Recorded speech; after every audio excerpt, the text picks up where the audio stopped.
Hey guys, as we head into the fall, I've been reflecting on everything I've learned in the lawn this year, and it's definitely been a ride. I went back through some of my biggest projects and I pulled together before and after shots that I think you might enjoy.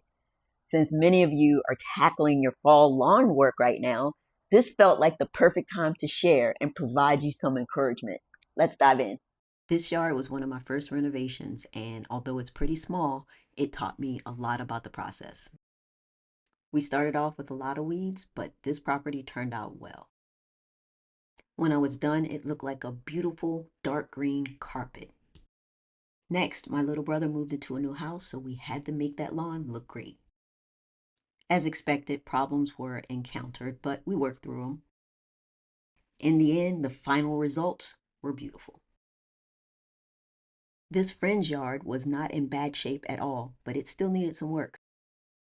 And after a little TLC, it's looking spectacular. And now we have my current and most challenging property, the red house. Another complete reset. Despite some seeding challenges, by mid-April it was looking great. But the property took a nosedive in June. Bermuda grass invaded, and the heat and disease finished it off. So unfortunately, it's round 2 of a reset for the red house. The failed reset in the spring is exactly why I do not recommend spring seeding. The new grass just has to fight way too much against all of the stressors of the summer.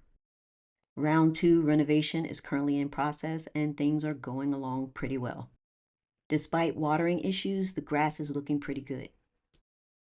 Oh yeah, that red house has been something else this year. But I must say that regardless of the frustrations, I have learned so much from that project. The more you understand about your lawn, the easier the maintenance. It's as simple as that. Now remember, I do have several videos on the channel that shows the process from beginning to end. There's one from the spring, there's one from the fall, and I think there's another random one thrown in there somewhere. But if you need help or you have questions, you can always reach out to me. Good luck to everybody, and I hope to see some beautiful green lawns popping up on my social media feeds.